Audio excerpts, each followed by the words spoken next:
Alright you guys, so what's up? I'm back out here again. In this video, I'm basically going to be working on the 240, well my 240, the KA one. If you guys watched the last update on the KA 240, I did my first drift event. Not my last, definitely not. There's definitely gonna be more to come. But I did my first drift event and I basically put a hole in my manifold, which I actually have that out and I can show you guys it right now. So I'm probably gonna flip the camera. So this right here is my manifold. As you guys can see, the hole right here. So basically I just think it was a shitty weld. It wasn't, like, the weld didn't actually penetrate and actually fused two metals. Stainless, I'm pretty sure it's TIG welded. But yeah, that was the old manifold. I have the new manifold already, like I bought a new manifold, it's already on the car. This is the new manifold right here. I'm not gonna say where I got it from because you guys probably hate me. But I already got my wastegate like just test fitted, and I'm gonna have to like refab my downpipe. And basically, I swapped over to a banjo bolt, as you guys can see right here. Let me run a banjo bolt on the turbo. So here is my turbo, my GT30, as you guys can see. And I'm gonna be running the banjo bolt right here in the spot. Basically because of the studs, the turbo studs, they're going to be coming in contact with the fitting I had before, so I needed something a little bit slimmer and out the way to leave for more room and easier to install. So I swapped over to a banjo bolt, which should work. So basically, I already got the manifold already bolted up and everything, so I just got to put the turbo and all the fittings back on.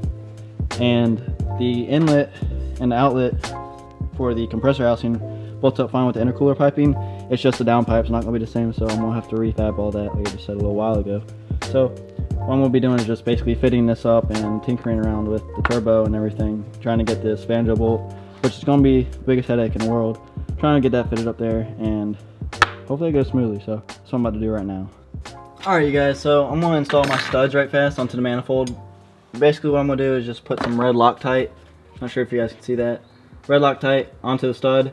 I've never done turbo studs before, so if you guys know any better solutions than using like red Loctite, because I've heard that the studs come loose and all that shit a lot with turbo vehicles.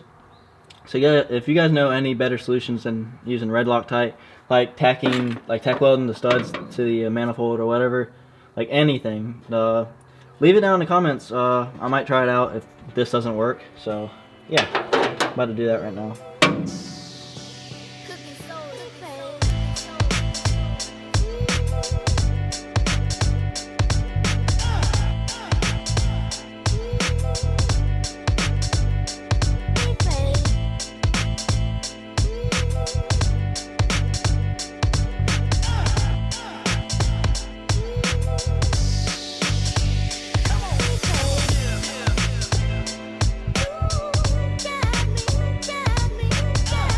Alright guys, so I got all my studs installed. This stud right here, I basically grounded it down just a little bit, just because it's going to be where the banjo bolt is going to be getting fitted up and everything, and the bolt's going to be, it could have a problem like where it interferes with this stud. So the way I'm going about doing this is I'm going to take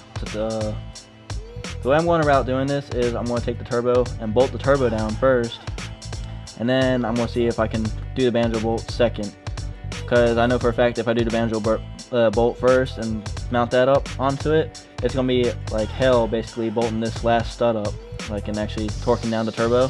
So I'm gonna see about doing that first, see how that goes, and if it's good then I can take everything back off from being test fitted, throw the gaskets on there, and basically hook everything up, and it'll stay like that. So that's what I'm gonna do now, is just basically test fit the turbo and go about doing that.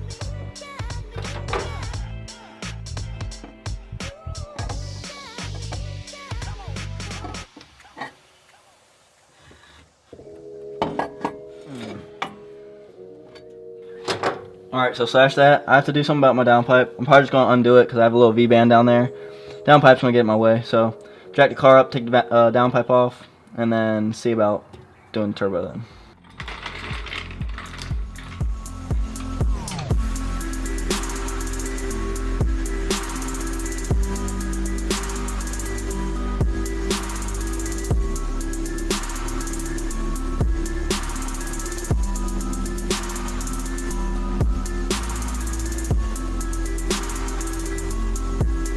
Now I can get the turbo on there. So.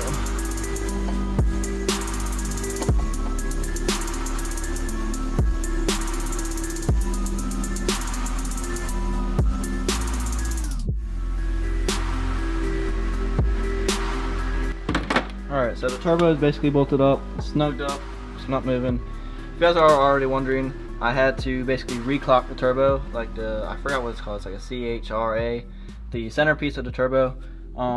You don't want to have it to where the oil just goes 90 degrees or like 180 straight down. You want it to have like somewhat of a 45-degree angle, if just like a 20 degree to 45 degree angle. So what I can understand is that everything flows through, like the water doesn't just go horizontal, it has like a slope, and you want the oil to have slope. But you want the oil to be more sloped downwards because it's gravity fed. It's not like whenever it comes out the return, it's not like pushed or there's no pressure. So that's from what my knowledge, that's what I know. So now I'm gonna try and see about getting the banjo bolt bolted up. Looks like I have a lot of room, which is a good thing. So yeah, I'm gonna see about doing that right now.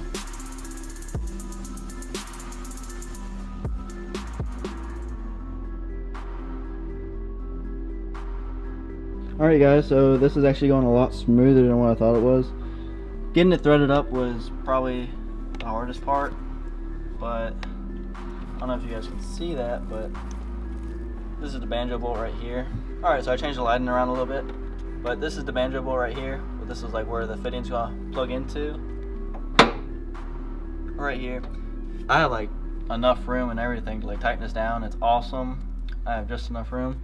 So basically, I just got to go about getting this fitting right here bolted up to that, and that'll be the hardest part, you guys. So if I'm able to do that, then this turbo setup's going to be super easy. I can undo it, put it back together like piece of cake basically, and then basically the rest of the things I got to do is just refab my downpipe right here. So basically this whole process is going a lot easier than I thought it was going to be. Just putting this on and everything, there's a lot of room. So this turbo setup's going to be awesome, hopefully. I just gotta refab my downpipe and see about putting this on, see how hard this is to actually set this up. So yeah, I'm gonna go about doing that, setting this up, and if that goes good, I'm gonna take everything apart, throw the gasket on there, and then bolt my turbo down for good. Actually, no, I'm not gonna bolt it down for good because I still have to mess around with the waste. Oh, I still gotta mess around with the wastegate, which is right there. It's not completely bolted down, as you see, it's moving. I have to drill out a hole, and I gotta refab another wastegate like dump since it's in a different position now. Once I get the wastegate and the downpipe stuff all situated, then I'm gonna go ahead and bolt everything down for good. But I'm glad that me testing it out right now and everything's working out good. That's awesome. So yeah, I'm gonna go about fitting this coolant line. Hopefully it fits pretty good, and if it does, then I'm just gonna take everything apart, and I guess I'll just talk to you guys about my plans, like this setup now. So yeah, you guys.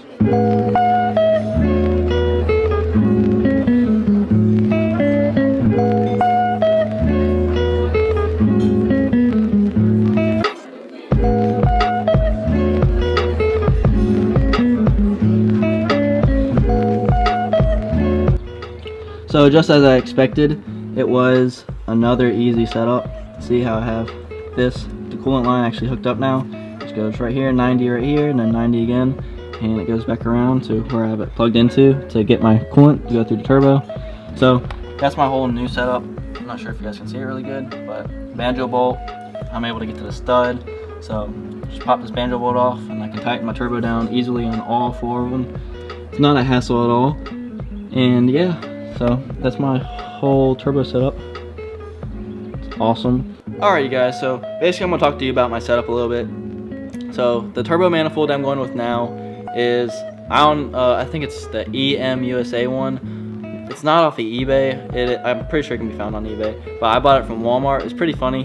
But I didn't think I was actually going to go with an eBay type manifold. It's a cast one.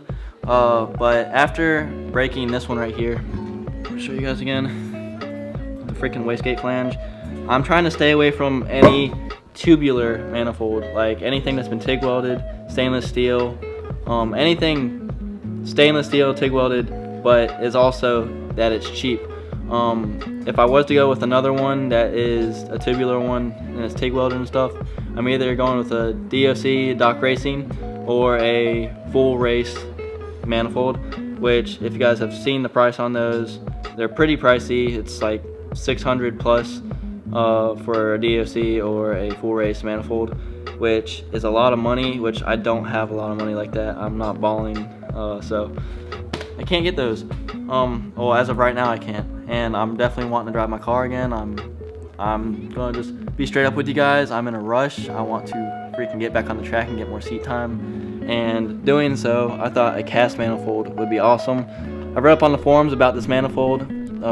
Basically, it's a steal. It's a find on freaking eBay that apparently it works. You just have to port out the ports for it, basically, because they're too small for the K24DE head, which I got the manifold, I took it to work, and my job has supplies and stuff, and I use a little bit of supplies to freaking port it out, which is awesome. So I ported it out, and now it's on the car, as you saw, and I'm bolting everything up. Everything's going smooth. It's just a different turbo placement, basically, so I have to refab my downpipe a little bit and all that good stuff.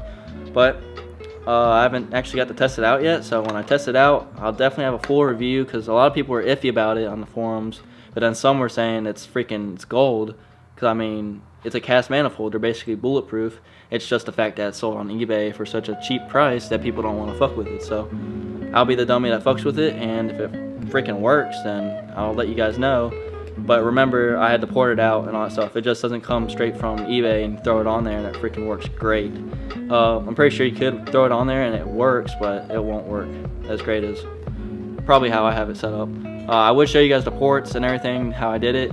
It's not the best job, but I got it to where instead of coming like when the back pressure, not back pressure, but when the exhaust gases come out of the freaking head, it doesn't just go into a straight wall where the port's not big enough. It's actually like angled and pushed into the actual tunnel to spin and spool the turbo. So that's how I have it set up right now. I wish I could have shown you guys, but I don't know, I'm sort of in a rush, and Jerry's been building the SR and dealing with that. So I just wanted to get it on there, and thought I'd just show you guys how I switched from basically a regular AN fitting to like a banjo bolt, and I'm just messing with it really. Nothing too hard, but I'm just trying to get it back together and running again. So that's as far as I can get today, because LJ took the welding cart and everything to do something at his house. It is his welder, so I'm basically just waiting until it gets back to the shop so I can refab my downpipe and everything. I would be doing that right now, but yeah, I'm sort of stuck and limited right now, and I'm glad I got this far, because that just shows me that I have an easy setup to take apart and put back together, which is awesome, and I'm glad I'm doing that.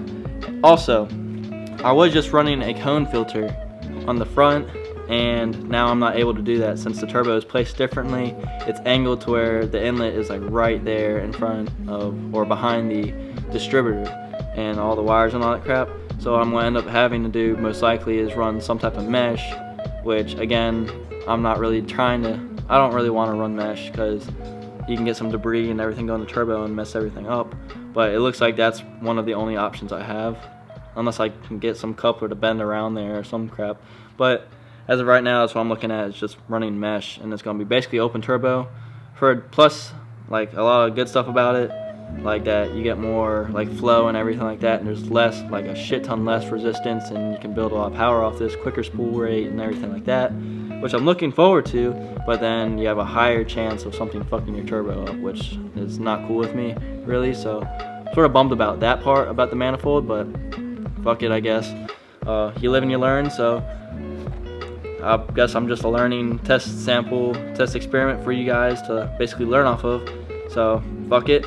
If it works, it works. If it doesn't, it sucks. But yeah, that's how my KA is going right now. And I hope you guys stuck with me through this whole freaking talking and everything like that. It's a lot of talking, I know.